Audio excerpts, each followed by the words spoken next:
Hi friends, मुझे उम्मीद है कि आप लोग अच्छे होंगे। आज मैं फिर आप लोग के लिए क्षेत्रमिति वाला चैप्टर लेकर आया हूँ। आज क्षेत्रमिति का दूसरा दिन है। पहले दिन में हमने वर्ग और आयत के बारे में बताया है। आज हम समांतर चतुर्भुज, समचतुर्भुज, समलंब चतुर्भुज इत्यादि के बारे में बताने वाले हैं और इस पर कुछ सवाल किया जाएगा। यदि दोस्तों आप किसी भी कॉम्पिटिटिव एग्जाम की तैयारी करते हैं, एज लाइक एसएससी सीजीएल हो या एसएससी 10+2 हो या टेट, सीटेट, सुपर टेट हो इत्यादि, सभी एग्ज़ाम में ये चैप्टर बहुत ही ज़रूरी होता है। तो चलिए देखते हैं। आज का ये पहला हेडिंग है हमारा समांतर चतुर्भुज। इंग्लिश होता है parallelogram.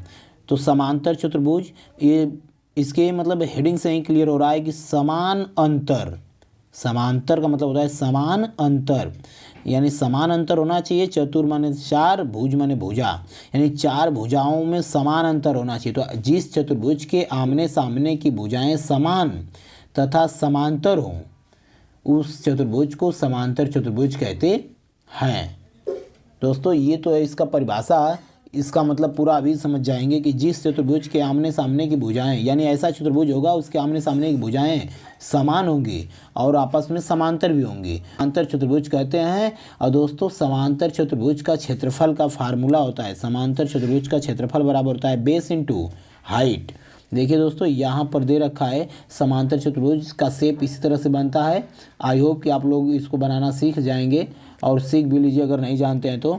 A B C D ये आपका समांतर चतुर्भुज है। इसमें ये है ए बी बराबर सी डी और ए डी बराबर बी सी, बराबर भी है, साथ साथ में इसके क्या है, ये सब समांतर भी हैं। तो इस शेप में जो बनता है चित्र वो समांतर चतुर्भुज का होता है। ये उसकी चौड़ाई होती है, ये उसकी लंबाई होती है, यानी समांतर चतुर्भुज में एक लंबाई होती है, एक चौड़ाई होती है। तो दोस्तों ये समांतर चतुर्भुज का क्षेत्रफल की अगर बात किया जाए तो बेस इंटू हाइट फार्मूला होता है कि उसके आधार में उसके ऊंचाई का गुणा कर देते हैं तो इसका क्षेत्रफल निकल आता है समांतर चतुर्भुज का।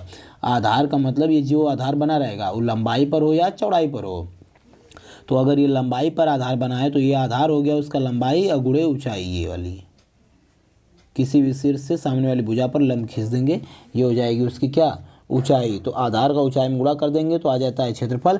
और समांतर चतुर्भुज के अगर विकर्णों के वर्गों का योग बराबर क्या होता है, अगर कभी आ जाए कि समांतर चतुर्भुज के विकर्णों के वर्गों का योग, विकर्ण मतलब AC का स्क्वायर धन BD का स्क्वायर, यानी पहला डायगोनल का स्क्वायर प्लस दूसरे डायगोनल का स्क्वायर बराबर 2 ब्रैकेट में लंबाई का स्क्वायर धन चौड़ाई का स्क्वायर के बराबर होता है। दोस्तों ये आप फार्मूला याद कर लेंगे, कभी कभी क्वेश्चन इसी पर डायरेक्ट पूछ देता है तो आप लोग ये याद रहेगा तो तुरंत कर देंगे।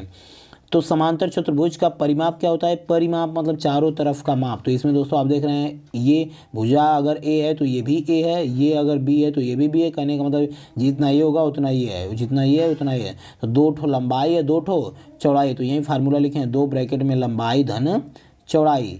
जिस तरह से आयत का परिमाप होता है सेम उसी तरह से इसका भी परिमाप होता है, समांतर चतुर्भुज का परिमाप।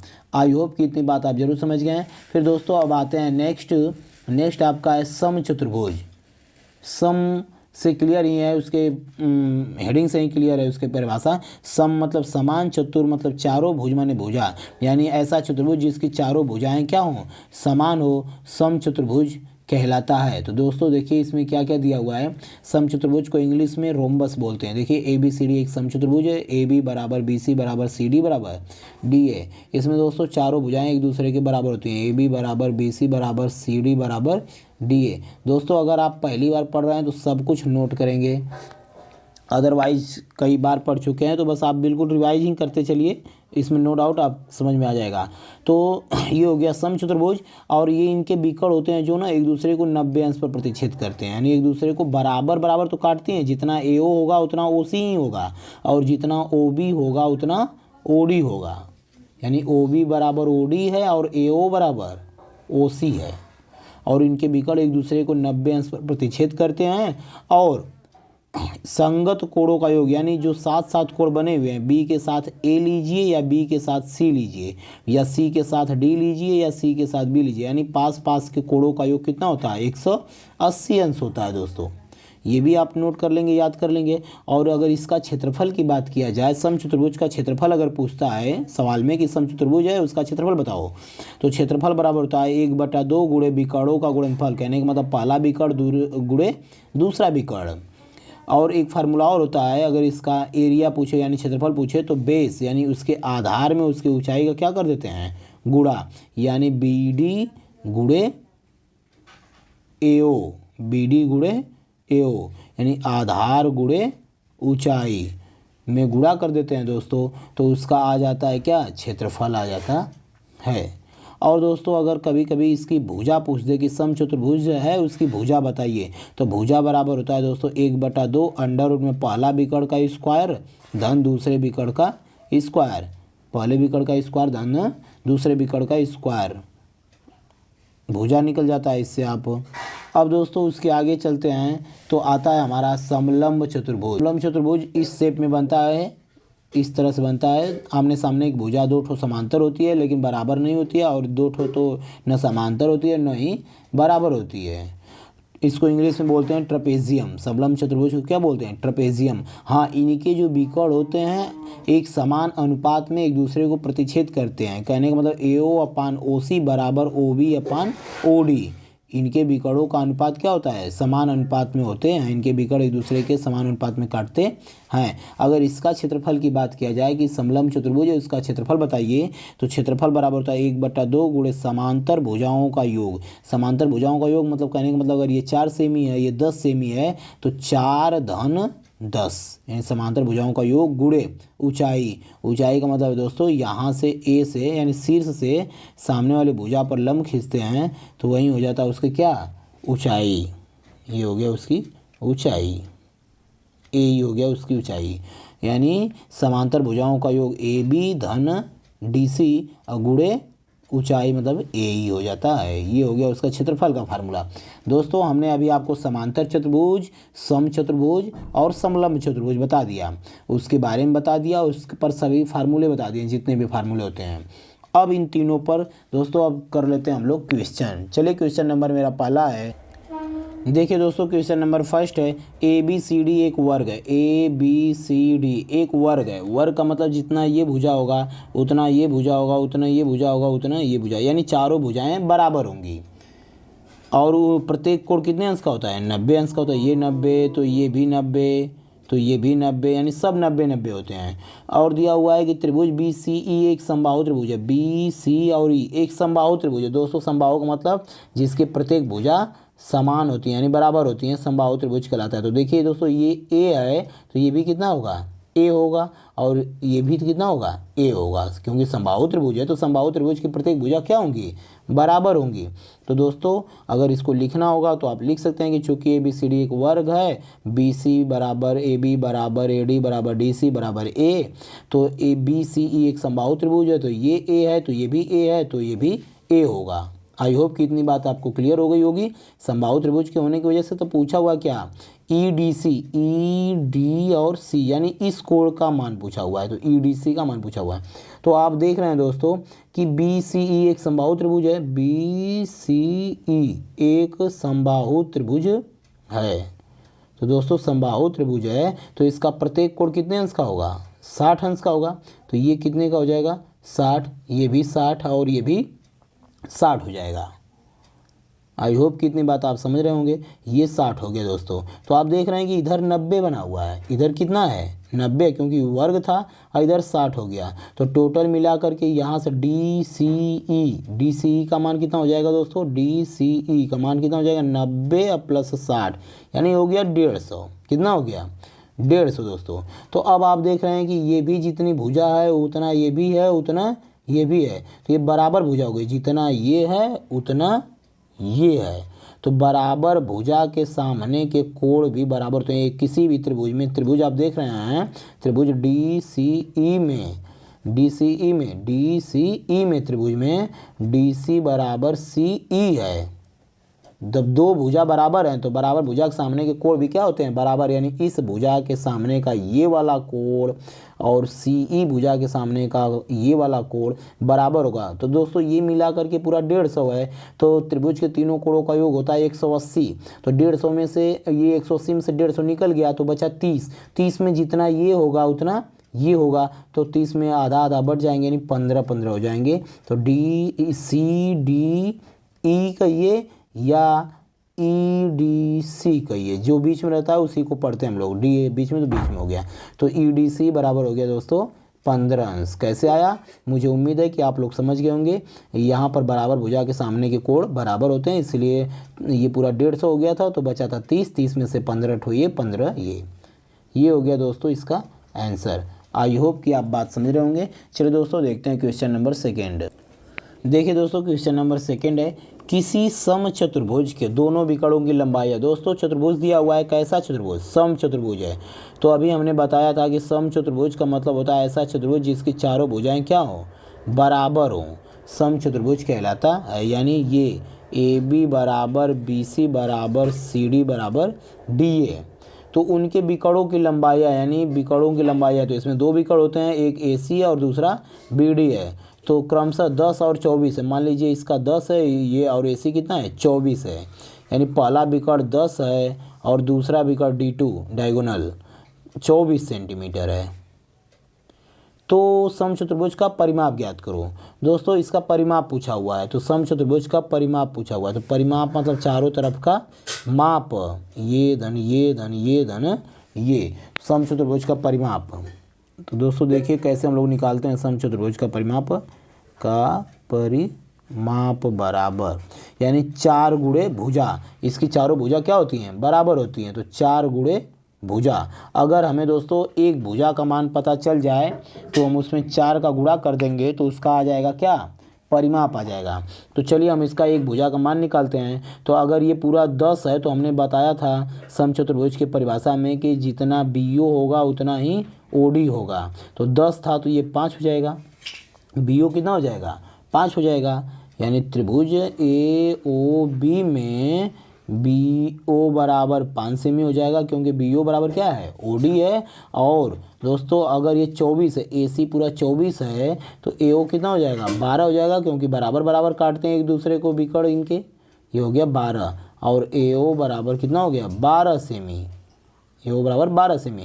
तो दोस्तों और हमने बताया था कि एक दूसरे को 90 अंश पर भी काटते हैं, तो ये बन गया AOB समकोण त्रिभुज। समकोण त्रिभुज में क्या निकालना है, कर्ण का मान निकालना है, क्योंकि हमें भुजा का मान पता करना है। तो कर्ण बराबर होता है दोस्तों पाइथागोरस प्रमेय से, उसी त्रिभुज में कर्ण बराबर, यानी कर्ण कितना दिया हुआ है, A बराबर, यानी भुजा बराबर, कर्ण बराबर होता है अंडर रूट में लंब का स्क्वायर धन आधार का स्क्वायर। तो लंब 12 है, आधार कितना है, 5 है, तो अंडर रूट में 12 का स्क्वायर 144 और 5 का स्क्वायर 25 हो गया दोस्तों।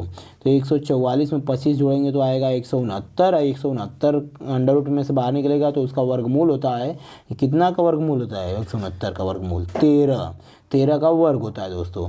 बस ये आ गया 13। तो दोस्तों 13 क्या है, एक भुजा का मान। तो हमें निकालना है उसका परिमाप, तो परिमाप बराबर 4 गुणे भुजा, यानी 4 गुणे 13 बराबर 13 चौके 52 सेमी, कितना सेमी, 52 सेमी हो गया दोस्तों।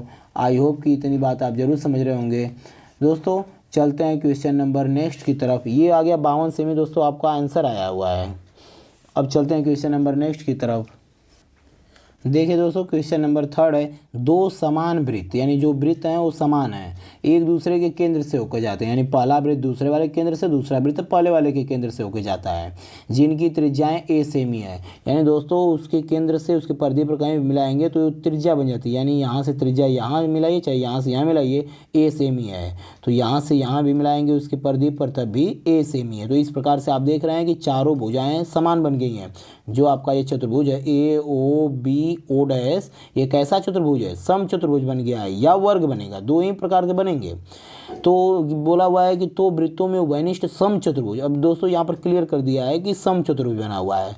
सम चतुर्भुज तो जिसकी चारों भुजाएं बराबर होती हैं और समान होती हैं, अर्थात समान होती हैं, सम चतुर्भुज कहलाता है। तो सम चतुर्भुज का क्या पूछा हुआ है, क्षेत्रफल पूछा हुआ है।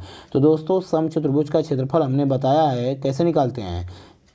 तो सम चतुर्भुज का क्षेत्रफल बराबर, हल में इसको लिखेंगे, सम चतुर्भुज का क्षेत्रफल बराबर होता है 1/2 गुणे विकर्णों का गुणन फल। आई होप कि इतनी बात आप जरूर समझ रहे होंगे। तो दोस्तों आप देख रहे हैं कि यहाँ से यहाँ अगर मिलाते हैं सम चतुर्भुज में तो ये विकर्ण बन गया, पहला विकर्ण बन गया। तो विकर्ण दोस्तों तो भी तो A ही है, A है ना, क्योंकि इसके केंद्र से प्रदीप मिलाएंगे तो कितना सेमी है, ए है, त्रिज्या बराबर है। तो दोस्तों इसका क्षेत्रफल निकालना है, तो इसको अगर हम यहाँ से यहाँ मिलाएंगे तो इसकी लंबाई निकालना थोड़ा मुश्किल हो जाएगा, ए बी की लंबाई। तो क्या करेंगे कि ये आप देख रहे हैं कि ये ए एक त्रिभुज बन गया है। तो त्रिभुज की तीनों भुजाएं क्या हैं, बराबर है। नीचे भी है ओ बी ओ डैश एक त्रिभुज बन गया है, उसकी तीनों भुजाएं क्या हैं, बराबर है। तो कहने का मतलब है कि ऊपर भी एक त्रिभुज है, नीचे भी त्रिभुज है, दोनों त्रिभुज कैसे दिख रहे हैं, समबाहु त्रिभुज हैं। तो किसी एक त्रिभुज का क्षेत्रफल अगर हम निकाल लेते हैं तो उसका दोगुना कर देंगे तो दोनों त्रिभुज का हो जाएगा। तो इस प्रकार हमारा पूरे चतुर्भुज का क्षेत्रफल हो जाएगा। तो क्यों ना हम एक त्रिभुज का क्षेत्रफल निकाल लेते हैं। तो चलिए ए ओ डैश का क्षेत्रफल यानी ए ओ डैश का क्षेत्रफल कैसे निकालेंगे। तो ये दिया हुआ है समबाहु त्रिभुज। तो समबाहु त्रिभुज का क्षेत्रफल होता है करड़ी में 3/4 इंटू भुजा स्क्वायर। तो भुजा ए है तो ए स्क्वायर हो जाएगा। दोस्तों कहने का मतलब एक त्रिभुज का क्षेत्रफल आ गया तो हमें दोनों का निकालना है। तो चतुर्भुज लिखना पड़ेगा ए ओ बी ओ डैश का क्षेत्रफल। तो इसका हम लोग क्या कर देंगे, दोगुना कर देंगे, क्योंकि इसका पता हो गया तो इसका निकालने के लिए इसका दोगुना कर देंगे तो दोनों का हो जाएगा। 2 गुणे कड़ी में 3/4 इंटू भुजा स्क्वायर। तो 2 से ये कटेगा, 2 दूना 4 कड़ी में 3/2 इंटू भुजा स्क्वायर। अगर भुजा ए दिया हुआ है सवाल में तो बस ए का स्क्वायर। ये आ गया दोस्तों पूरे का क्षेत्रफल यानी समचतुर्भुज का क्षेत्रफल। ये हो गया वर्ग सेमी, सेमी में दिया हुआ है ना उसका भुजा, तो वर्ग सेमी। ये हो गया आंसर इसका। आई होप कि इतनी बात आप जरूर समझ रहे होंगे दोस्तों। चलिए देखते हैं क्वेश्चन नंबर नेक्स्ट। दिया हुआ है दोस्तों एक समांतर चतुर्भुज ए बी सी डी, एक समांतर चतुर्भुज ए बी सी डी दिया हुआ है के बिकड़ बी डी की लंबाई 18 सेमी है। यानी बी से डी की जो लंबाई है ना पूरी 18 सेमी है। बी डी बराबर दिया हुआ है दोस्तों 18 सेमी। यदि पी और क्यू क्रमशः ए बी और सी तथा ए डी सी के केंद्रक हैं। दोस्तों आप देख रहे हैं कि त्रिभुज इसके और त्रिभुज ए डी सी के पी और क्यू क्रमशः क्या है, केंद्रक दिया हुआ है। तब पी क्यू का मान ज्ञात करो, पी क्यू की लंबाई ज्ञात करना है, पी से क्यू की कितनी दूरी है वही बताना है आपको। तो दोस्तों आप जानते हैं कि त्रिभुज कोई भी त्रिभुज होता है अगर उसका केंद्रक पता हो तो उसका जो केंद्रक होता है ना उसको उस त्रिभुज को दो संबंध एक के अनुपात में विभक्त करता है। यानी ऊपर 2 हिस्सा और नीचे कितना, 1 हिस्सा। इसी प्रकार दोस्तों ये त्रिभुज ए डी सी क्यू उसका केंद्रक है तो ऊपर 2 हिस्सा है और नीचे 1 होता है। यानी 2 संबंध 1 का अनुपात होता है, केंद्रक में 2 संबंध 1 का अनुपात होता है। तो अब आप देख रहे हैं कि यहाँ से यहाँ 2 है, फिर Q से यहाँ मान लीजिए O पर काट रहे हैं तो Q से O 1 है, O से P 1 है। यानी Q से P भी 1 और 1 2 है। और फिर यहाँ से P से B की दूरी कितनी है, 2 है। यानी कहने का मतलब 2 धन 2 धन 2 ये पूरा अनुपात दिया हुआ है। तो 2 धन 2 धन 2 बराबर कितना सेमी, पूरा डीबी 18 सेमी है भाई। यहाँ से यहाँ 2, यहाँ से यहाँ फिर 2, यहाँ से यहाँ 2, तो कुल मिलाकर के कितना सेमी, 18 सेमी। यानी 6 बराबर 6 की वैल्यू दिया हुआ है कितना, 18 सेमी। तो 1 की वैल्यू हो जाएगी 6 18 सेमी। तो दोस्तों 1 यहाँ से 1 यहाँ से, तो 1 बराबर 3, तो यहाँ से यहाँ 3 है, फिर यहाँ से यहाँ 3 है। तो पी क्यू के बीच की दूरी कितनी हो गई, 6 हो गई। पी क्यू बराबर हो गया दोस्तों 2 गुणे 3 बराबर 2 तियाँ 6 सेमी। ये हो गया दोस्तों इसका आंसर। आई होप कि इतनी बात आप जरूर समझ गए होंगे। दोस्तों चलते हैं क्वेश्चन नंबर नेक्स्ट की तरफ। नेक्स्ट देखिए दोस्तों दिया हुआ है चित्र में कोण ए का मान ज्ञात कीजिए। आपको ये चित्र दिख रहा होगा, यहाँ पर देख रहे हैं ए बी सी एक त्रिभुज है। ए कहीं आधार से यहाँ पर उसके केंद्र में बना हुआ है एक त्रिभुज बी ओ सी, उसका मान दिया हुआ है 135 अंश। पूछ रहा है बी ए सी का मान। तो दोस्तों अब जब इस तरह से त्रिभुज बन जाए ना, उसके केंद्र में कहीं पर एक कोण दे दे तो ये जो कोण होता है केंद्र वाला बी ओ सी, एक फार्मूला होता है दोस्तों, हमने बताया था पिछले वीडियो में। बी ओ सी बराबर क्या होता है कि 90 अंश प्लस कोण a/2 का बराबर होता है। यानी कोण a/2 के बराबर होता है। ये फार्मूला हमने बताया था कि बी ओ सी की वैल्यू कैसे निकालते हैं, 90 धन a/2। यानी 90 में 90 अंश में a का आधा, इसका आधा करके जोड़ देते हैं तो आ जाती है किसकी वैल्यू, इसकी वैल्यू। तो इसकी वैल्यू बी ओ सी की वैल्यू दे रखा है 135। तो 90 इधर प्लस इधर आएगा तो क्या हो जाएगा, माइनस कोण a/2। तो इसमें से 90 घटेगा तो कितना आ जाएगा, 45 आ जाएगा। 45 आ जाएगा तो कोण ए बराबर हो जाएगा, ये 2 इधर भाग दे रहा है उधर जाएगा तो क्या करेगा, गुणा करेगा। बस कोण ए बराबर हो जाएगा दोस्तों 45 दूना 90, यानी कोड ए की वैल्यू हो गई दोस्तों 90। आई होप कि इतनी बात आप ज़रूर समझ गए होंगे दोस्तों। ये हो गया आपका रियल आंसर। दोस्तों अगर आपको मेरा पढ़ाया हुआ अच्छा लगता है तो लाइक कमेंट सब्सक्राइब जरूर करें, दोस्तों में शेयर करें। यदि दोस्तों मुझे कुछ कमेंट में आप कमेंट करना चाहते हैं, राय देना चाहते हैं तो मुझे कमेंट कर सकते हैं। Thank you for watching this video.